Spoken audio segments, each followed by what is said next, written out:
it's Kelly with EmbroideryNurse. Today I want to show you how to applique a baby gown. Some people shy away from these because they're thinking these things are so tiny, how am I going to fit it on my machine?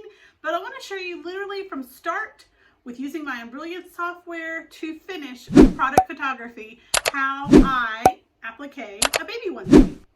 So today I'm going to be doing this absolutely precious onesie. I mean, oh my goodness, look at that. These cute little ruffle sleeves. And what's so cute is it comes with a little knotted hat that has a flower already on it, or a flower, I guess. Yeah, a flower on it. And it comes with its own fabric swatch, which is awesome in the world of applique, when you can have the matching fabric and you don't have to go and pick out from your stash what matches best with certain colors. So this is awesome. It's going to look like it literally came from the factory this way when we're done with it, since it's all going to match so beautifully. I will tell you, this one does not have a secret side zipper. If you are purchasing from Blanks Boutique or ARB Blanks or other Blanks companies out there, a lot of them have this hidden zipper. And let me just show you how amazing this is. The hidden zipper is going to allow you to be able to do this on any machine. This will give you the functionality of being able to do this on a single needle, because you literally have all of that open, so you can literally lay it down, move this stuff out of the way with some clips, and get it done a lot easier. This particular kind, when it doesn't have the hidden zipper, is a little bit harder to do, mainly because it's going to be really hard to stretch all this out of the way because it's pretty tight and pretty small. There are some things that you can invest in that can help you with that, and I will put a picture here of the JT Hoop It Up, JT Hoop. I'm not exactly sure the name, but I'll put it up here with it listed. And it actually can help you move the fabric out of the way when you're doing an applique on a single needle. I can actually show you mine. I don't use my single needle as much anymore, but these certainly were so handy when I did. What's so cool about them is you literally will put it in your item, and then you will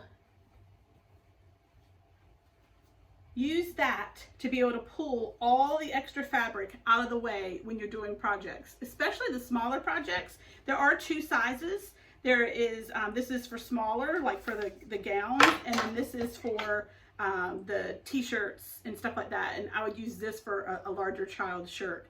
But this can really help on a single needle get some of that extra fabric out of the way. If you can, when you're using a single needle, get the hidden zipper for a baby gown. Highly recommend that. Make sure you look into it when you're buying something that's in the description. I did know specifically this did not have a hidden zipper, but since I'm going to be doing it on my Ricoma machine today, I knew that wasn't going to be an issue. So first thing first, I'm just going to iron it out a little bit. Kind of came to me a little squished up in the bag, so I want to make sure that I'm appliquing on a solid surface here. Okay, so now that we've created the applique in Embroidery, I have it already cut out. If you've watched any of my videos, you know that my trick of my trade is printing out my designs from Embroidery and using the grid to center my designs with everything that I do. So I cut it to size, and I'm going to put it right here in front of my item, and I'll get a closer up so that you guys can see what else I'm going to be doing with that. I'm going to take the fabric that came with it, the most amazing fabric swatch, and I have pre-cut a piece of Heat and Bond Light that fits the size of this, and we're just going to iron it on with a hot iron. Just one pass over it. You actually can iron it too much where it becomes kind of sticky. You don't want it to be sticky, you just want it to be nice and ironed. So there is my Heat and Bond Light on the most amazing and cute piece of fabric. So we have that ready. So now we're going to do a little closer view so you can see how I actually work out the applique onto the baby gown. Okay, so now we have it all set up and cut out and ready to attach to our shirt or our baby gown. So I'm going to just take my measuring tape here, and I'm going to go across. It's a little crooked there, isn't it? And I just find a spot from side to side that matches up. And that's about 8. So we're going to do it right here about 4. And I try to do this about 3.5 inches from the top of the gown. So that's good there. And I'm just going to take my pins and pin this in place.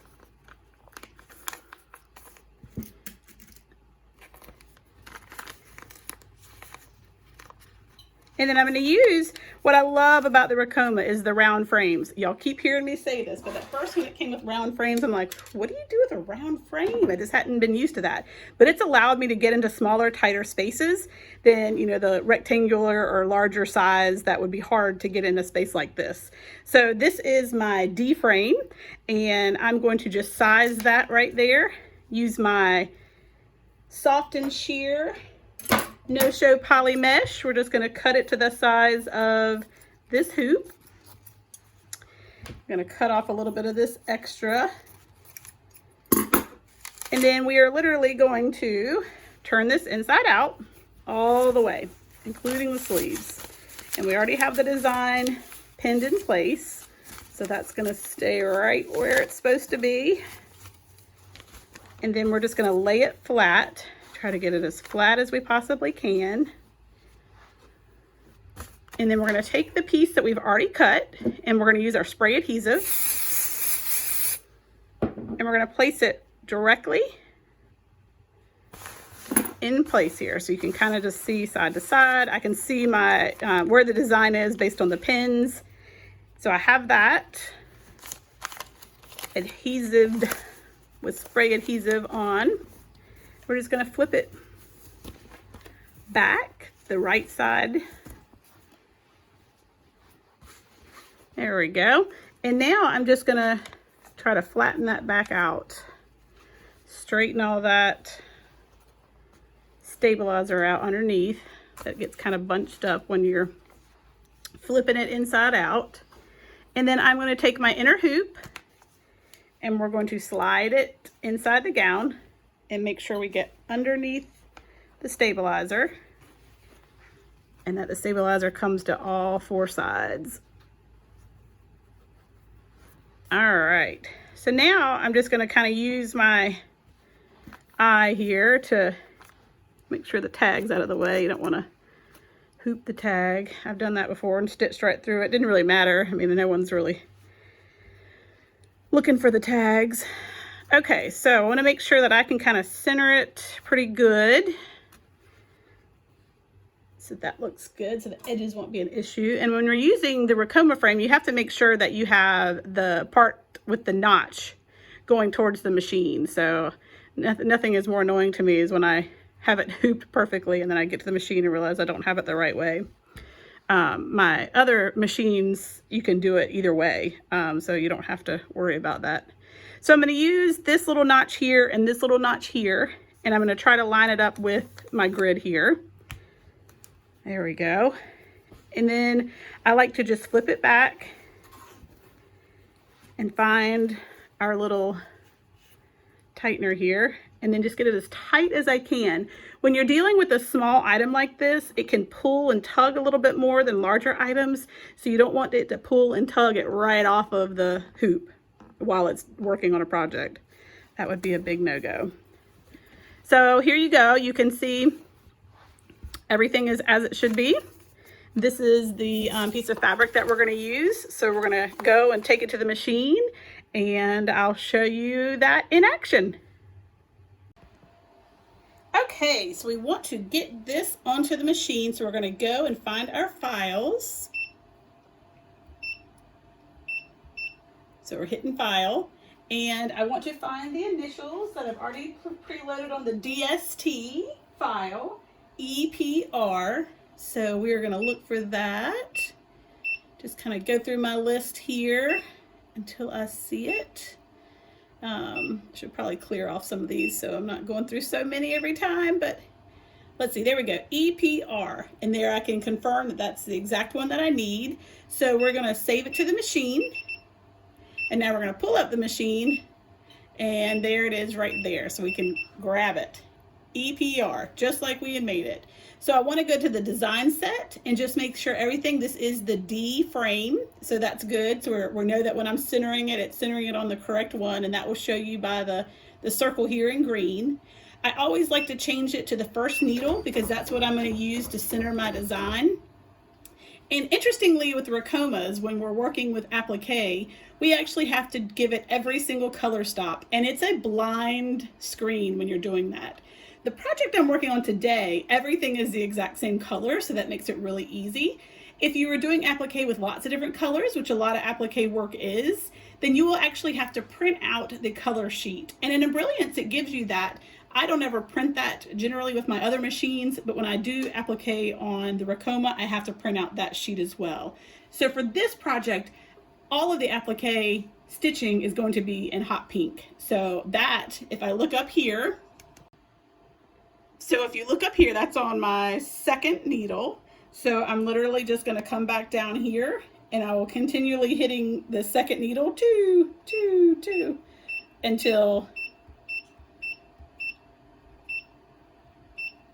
all of them are filled that we'll need. So it basically would be a placement, tack down, final stitch, placement, tack down, final stitch, placement, tack down, final stitch for each of the 3 letters. All right, let's get to stitching. So everything looks good here. We're just gonna center it on the machine and we're gonna take off.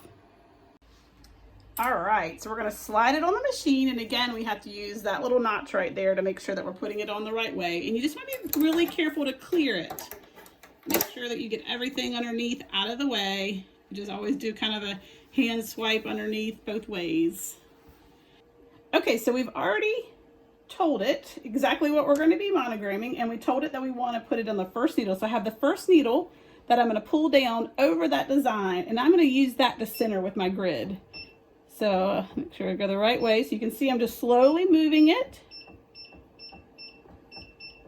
until it is directly over the center of my grid. So you can see that it's directly over, that needle is directly over the center of my grid line right there. And now I'm going to trace it. So it's going to go around with that needle, and I'm just going to make sure it doesn't get hit anywhere outside. And I'm also going to make sure it doesn't pull this too much when it does that. Everything looks good. I've already told it what color I want it to use. So we're going to go ahead and start the design. So it's going to do the hot pink. I'm going to pull that thread out, I guess. I might need to cut it.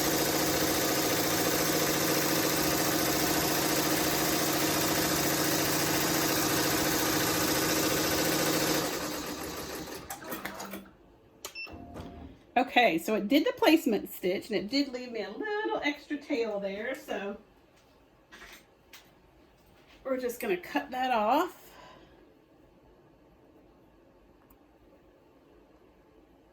All right, and then I'm going to take my awesome piece of fabric here and take the Heat and Bond Light off of the back. So we're just going to tear that off. Perfect. And then we're just going to find a good spot to put on our design. I want to make sure I get some good colors on there. So I think we're going to start with that little section and make sure we get it on there real good. All right, so we're going to say start.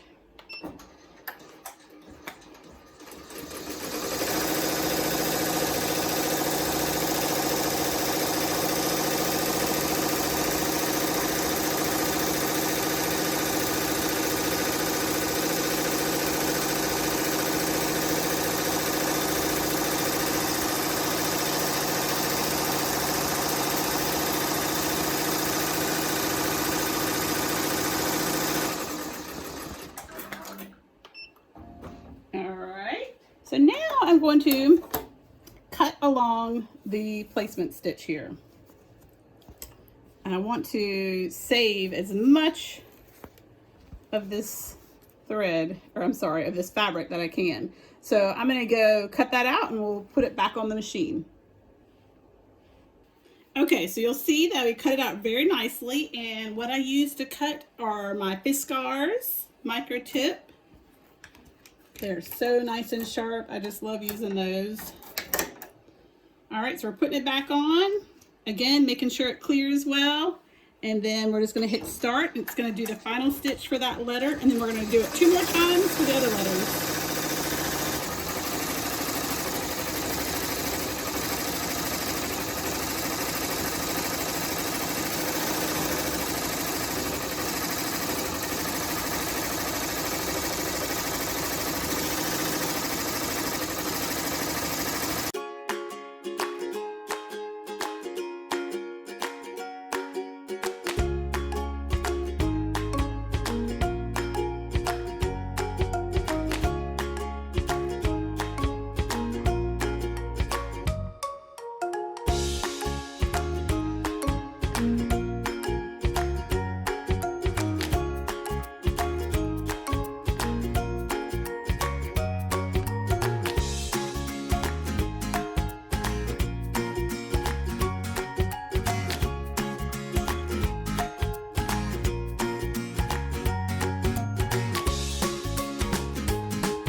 Okay, so if you were just watching, I did have a thread that broke, and so I had to rethread it real quick.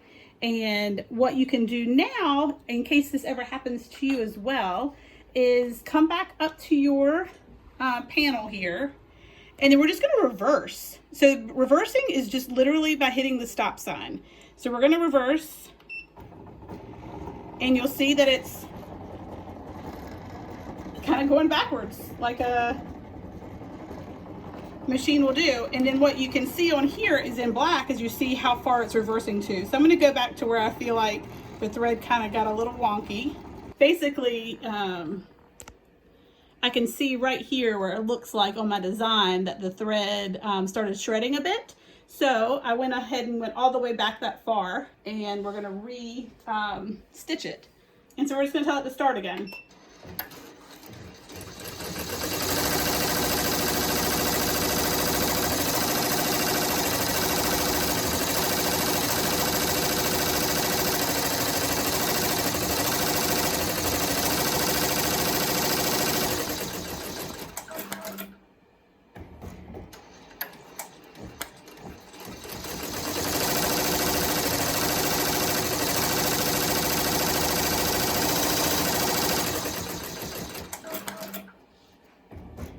Perfect. So we were able to salvage that even though the thread was shredding a little bit in the middle of the project. All right, so let me go show you how to finish it off.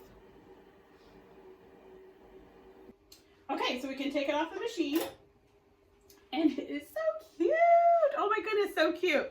So you saw that my thread did shred a little bit, and I had to go back over a little few areas. So then sometimes you'll get loops on the top of your designs. You know, it might just be a stray 1 or 2, or it could be a couple when you have an error like that with my thread shredding a little bit. So I'm just going to go back while it's still hooped, because I feel like it's a lot tighter, and just kind of pull it through with the snag nabbit. It is so cool. It's basically sharp on one end and textured on the other. You find that little loop and you push it through to the other side. And it's better than cutting a thread, because you don't want to ever cut the thread and then it might unravel as time goes on. So by pushing it through, you're still keeping the integrity of that thread in place. You know, I kind of go back around and look and see if there's any other areas that have any or anything else that needs to be trimmed, and everything looks awesome. Love it. So we're just going to take it out of the hoop now and flip it inside out, and we're going to cut away the cutaway. All right. I want to get the sleeves all the way back out as well so that we can make it nice and flat. So I'm going to pull the cutaway off of the shirt or gown, and I'm just going to kind of cut along the edges of my design. keeping it as close as I can. I want to make sure you don't cut your item when you're doing that. So you can see where I cut out away most of that. And then I'm going to use my Tender Touch. I'm going to do a little iron over it real quick. And then I'm going to cut Tender Touch. Tender Touch is going to make it especially for babies and children so that the stitches on the back don't bother their skin. Don't make it itchy or uncomfortable. So it's just a nice soft backing that you put on after and you iron it on. It's fusible. So I'll put that right over there over top of it. Make sure all of it's covered. And then I just iron it in place. And then it also makes it look so much more professional. I just really like the way it looks. I do it on everything that I do when it comes to clothing. All right, so let's pull it back. Y'all, how cute is this? All right, so look, precious. I do want to iron it really good because now this is the first time I've actually done these. And I say these because this is my third one. And I want to take good product pictures before they go out the door. These are actually going to go to one person that in exchange for these items is going to take quality professional pictures for me. So they get to keep this item, and in return I get the pictures back from them that I can use for my listings.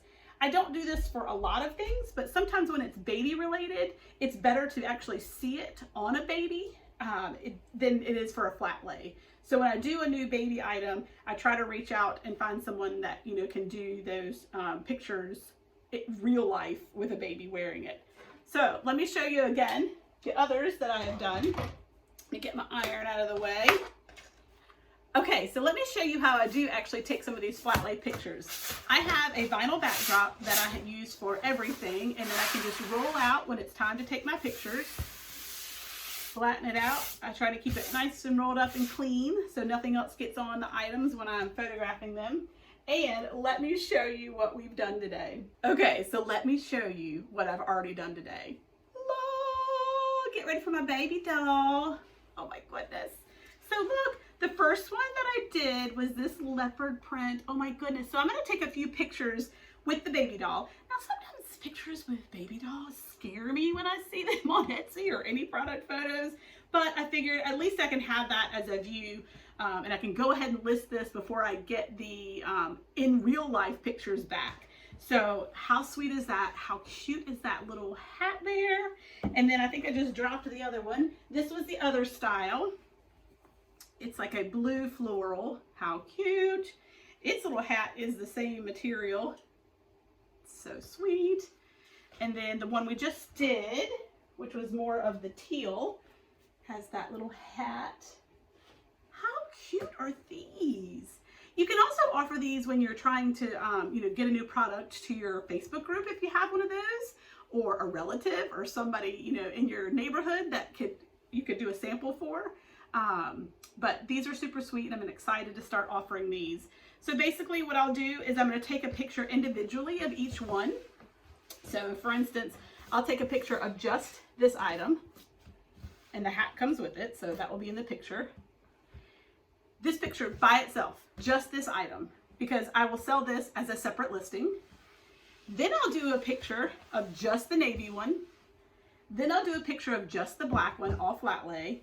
And then what I'll actually do is I'll make a listing with all three of them in the same listing, and then in the customers can pick in the drop down which one they want.